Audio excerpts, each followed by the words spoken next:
Salve, salve galera do Garagem Tricolor! Aqui quem fala é DNZ. E se você não é inscrito, já se inscreve, ative o sininho para receber notificações do nosso conteúdo, tá bom? Aqui a gente fala bastante sobre o São Paulo e algumas dicas esportivas também, tá bom?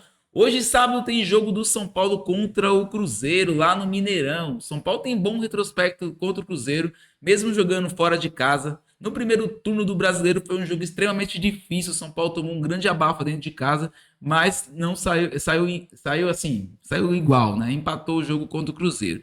Mas podemos ver aqui nas estatísticas, rapaziada, que é um jogo extremamente equilibrado, né? Vamos dar uma olhadinha nos últimos 5 jogos do Cruzeiro em casa. Os últimos 5 jogos do Cruzeiro, ó, vem de 2 vitórias, teve duas derrotas e um empate, certo? O São Paulo fora de casa, bem parecido, né? 2 vitórias, 2 empates e apenas uma derrota contra o Atlético Paranaense pela Copa do Brasil.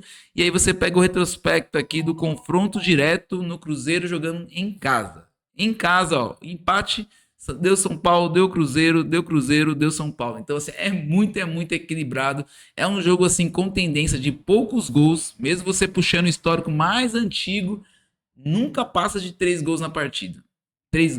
4 gols na partida, né? Então, assim, para quem gosta de uma fé esportiva, 3,5 nesse jogo pode ser, menos 3,5 pode ser uma das ótimas opções. E o menos 2,5 gols pode ser também uma opção um pouquinho mais ousada, mas provavelmente também bata, né? Ambas não marcam também uma grande tendência, né? O último foi ambas marcas, esse foi ambas marcas, o restante não. Então, assim, é um jogo extremamente equilibrado, é um jogo bem difícil para ambas as equipes. E, assim, a fase do Cruzeiro é excelente. São Paulo também vem numa fase melhor, vem uma crescente muito boa no Brasileiro. Tem conseguido passar de fase na Libertadores. Tivemos a queda na Copa do Brasil, né? Teve aquele erro de arbitragem no início, não sabemos se foi. Sim, qual a história que o jogo tomaria se o Ferrares não fosse expulso, mas segue a vida, vamos focar agora no presente, que o passado já passou, né? Já foi, já não tem mais o que voltar, tá bom? Então aqui, vamos só pegar aqui o histórico total de São Paulo e Cruzeiro, pra gente dar uma olhadinha também. Ó, último jogo, empate, deu São Paulo, deu São Paulo, deu São Paulo. Então, nos últimos 5 jogos, o Cruzeiro não vem vencendo o São Paulo, tá? Isso pegando o confronto casa e fora. Mas se você pega o confronto Mineirão, é extremamente equilibrado. Então, não tenho medo do Cruzeiro hoje, acredito que o São Paulo possa desempenhar um bom trabalho, né? E bora pra cima. O provável São Paulo, deixei aqui pra gente aqui, esse é o provável São Paulo hoje, tá? Com Alan Franco, Ferrarese e Sabino.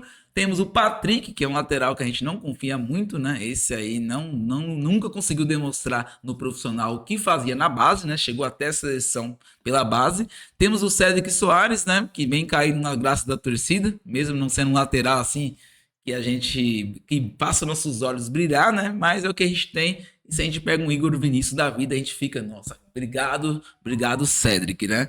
Aí temos o Pablo Maia, Rodriguinho e Bombadilha. Bombadilha vem melhorando, mas o coração desse meio-campo de São Paulo é o Marco Antônio que não tá bom? Então, assim, ele é o coração do São Paulo. Marco Antônio sentiu no último jogo, né? E ele que é o cara que a gente confia mais nesse meio-campo e que hoje vai provavelmente ficar ausente. Aí temos Luciano e Ferreira no ataque, né? Luciano no ataque é totalmente diferente do Luciano no meio-campo. É um Luciano que consegue ser bem mais agressivo, um Luciano que consegue ser bem mais efetivo e é um Luciano que agrada mais a torcida do São Paulo, certo? Então, assim, esse é um jogador. Então, o Luciano no ataque nos agrada muito mais na nação tricolor. Aqui é uma outra configuração, mas é a mesma escalação.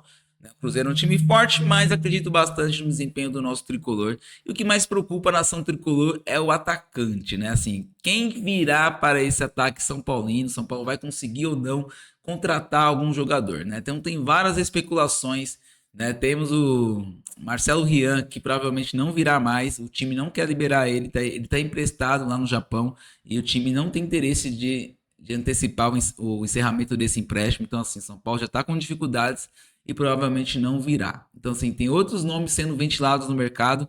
Pedro Rocha ganhou bastante força, é um jogador que está na Série B, jogando pelo Remo. Porém, lá no Remo ele ganha simplesmente R$ 400 mil. Então, assim, se tornou uma contratação bem complicada para o São Paulo também. Provavelmente não virá também, porque ele tem contrato até o final do ano com o Remo. São Paulo poderia fazer um pré-contrato, mas não adiantaria nada, já que o maior interesse do São Paulo é para agora na Libertadores. Não adianta pegar o Pedro Rocha para o próximo ano. É agora que ele seria totalmente efetivo e assim, não vejo o Pedro Rocha como centroavante, tá? Vejo um jogador de lado de campo. Não vejo ele como um jogador centroavante que resolveria esse problema. Então, assim, me assusta um pouco São Paulo procurar o Pedro Rocha e o que me assusta é São Paulo não conseguir. Né? O Remo falou que menos de 3 milhas ele não libera o Pedro Rocha, mesmo com apenas 6 meses de contrato. Então, São Paulo tem dificuldades até com jogadores da Série B do Campeonato Brasileiro. Então, assim, a situação do nosso tricolor não é fácil. Temos que, né, assim, tivemos o Flamengo contratando jogador por 22 milhões de euros. E o Vitor Roque chegando no Palmeiras por mais de 20 milhões de euros. E o São Paulo não consegue contratar um jogador da Série B. Pedro Rocha, que é de segundo escalão, já teve chance no Flamengo, não foi bem no Grêmio. E tá na Série B, né? Porque ele não foi bem, não tinha mercado na Série A para continuar. Então, mesmo assim, tem um alto salário e já é um jogador difícil também para chegar para o lugar do André Silva, já que não temos o Caleri, não temos o Rian Francisco, o André Silva machucado.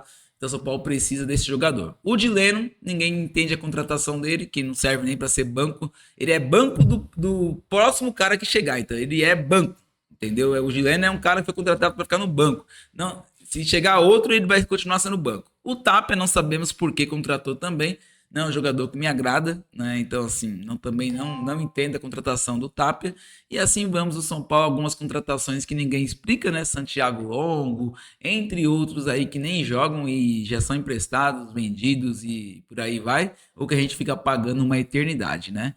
E assim, falando de São Paulo, Jandrei hoje fez uma defesaça, tá jogando bem pelo Juventude, por incrível que pareça, que ele fique por lá eternamente, né? Que seja contratado efetivamente pelo Juventude. Ele fez uma defesaça hoje, Juventude venceu o Ceará de 1-0 e graças ao Jandrei, tá? Jandrei fez uma bela partida, eu assisti alguns lances do jogo, então Jandrei vem desempenhando um bom trabalho lá. Você vê que tem jogadores que com camisas menores eles conseguem desempenhar um bom futebol e com camisa de time grande ele infelizmente não consegue ter desempenho que seja favorável ao clube, né? Então, assim, o Jandrei realmente ele não é um goleiro de todo mal, mas no São Paulo não serve.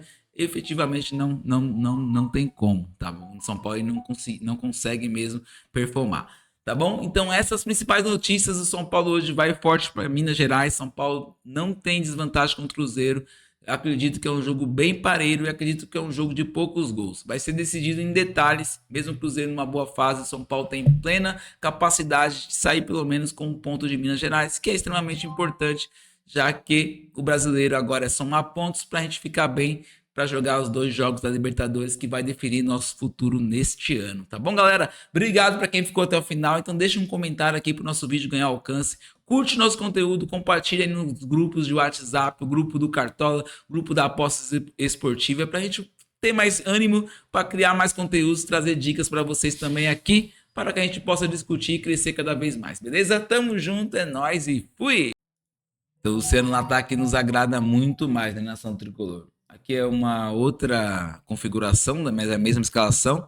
Né? O Cruzeiro é um time forte, mas acredito bastante no desempenho do nosso tricolor. E o que mais preocupa a nação tricolor é o atacante, né? Assim, quem virá para esse ataque São Paulino? São Paulo vai conseguir ou não contratar algum jogador, né? Então tem várias especulações, né? Temos o Marcelo Rian, que provavelmente não virá mais. O time não quer liberar ele, ele tá emprestado lá no Japão e o time não tem interesse de antecipar o encerramento desse empréstimo. Então, assim, São Paulo já está com dificuldades e provavelmente não virá. Então, assim, tem outros nomes sendo ventilados no mercado.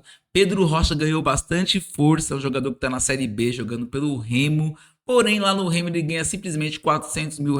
Então, assim, se tornou uma contratação bem complicada para o São Paulo também. Provavelmente não virá também, porque ele tem contrato até o final do ano com o Remo. São Paulo poderia fazer um pré-contrato, mas não adiantaria nada, já que o maior interesse do São Paulo é para agora na Libertadores. Não adianta pegar o Pedro Rocha para o próximo ano. É agora que ele seria totalmente efetivo e assim, não vejo o Pedro Rocha como centroavante, tá? Vejo um jogador de lado de campo. Não vejo ele como um jogador centroavante que resolveria esse problema. Então, assim, me assusta um pouco São Paulo procurar o Pedro Rocha e o que me assusta é São Paulo não conseguir. O Remo falou que menos de 3 milhas ele não libera o Pedro Rocha, mesmo com apenas 6 meses de contrato. Então, São Paulo tem dificuldades até com jogadores da Série B do Campeonato Brasileiro. Então, assim, a situação do nosso tricolor não é fácil. Temos que, né, assim, Tivemos o Flamengo contratando jogador por 22 milhões de euros. E o Vitor Roque chegando no Palmeiras por mais de 20 milhões de euros. E o São Paulo não consegue contratar um jogador da Série B. Pedro Rocha, que é de segundo escalão, já teve chance no Flamengo, não foi bem no Grêmio. E tá na Série B, né? Porque ele não foi bem, não tinha mercado na Série A para continuar. Então, mesmo assim, tem um alto salário e é um jogador difícil também para chegar para o lugar do André Silva, já que não temos o Caleri, não temos o Rian Francisco, o André Silva machucado. Então, o São Paulo precisa desse jogador. O Dileno, ninguém entende a contratação dele, que não serve nem para ser banco. Ele é banco do próximo cara que chegar. Então, ele é banco, entendeu? O Dileno é um cara que foi contratado para ficar no banco. Não, se chegar outro, ele vai continuar sendo banco. O Tapia, não sabemos por que contratou também. Não é um jogador que me agrada, né? Então, assim, também não entendo a contratação do Tapia. E assim vamos o São Paulo, algumas contratações que ninguém explica, né? Santiago Longo, entre outros aí que nem jogam e já são emprestados, vendidos e por aí vai, ou que a gente fica pagando uma eternidade, né? E assim, falando de São Paulo, o Jandrei hoje fez uma defesaça. Tá jogando bem pelo Juventude, por incrível que pareça, que ele fique por lá eternamente, né? Que seja contratado efetivamente pelo Juventude. Ele fez uma defesaça. Hoje o Juventude venceu o Ceará de 1-0 e graças ao Jandrei, tá? Jandrei fez uma bela partida. Eu assisti alguns lances do jogo, então Jandrei vem desempenhando um bom trabalho lá. Você vê que tem jogadores que com camisas menores eles conseguem desempenhar um bom futebol e com camisa de time grande ele infelizmente não consegue ter desempenho que seja favorável ao clube, né? Então, assim, o Jandrei realmente ele não é um goleiro de todo mal, mas no São Paulo não serve. Efetivamente não tem como, tá bom? No São Paulo ele não consegue mesmo performar, tá bom? Então, essas principais notícias do São Paulo hoje vai forte para Minas Gerais. São Paulo não tem desvantagem contra o Cruzeiro.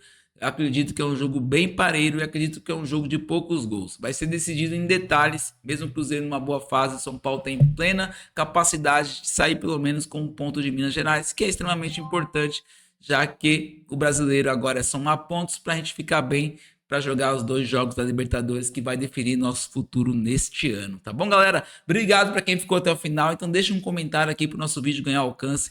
Curte nosso conteúdo, compartilha aí nos grupos de WhatsApp, o grupo do Cartola, o grupo da Apostas Esportiva, para a gente ter mais ânimo para criar mais conteúdos, trazer dicas para vocês também aqui, para que a gente possa discutir e crescer cada vez mais, beleza? Tamo junto, é nóis e fui!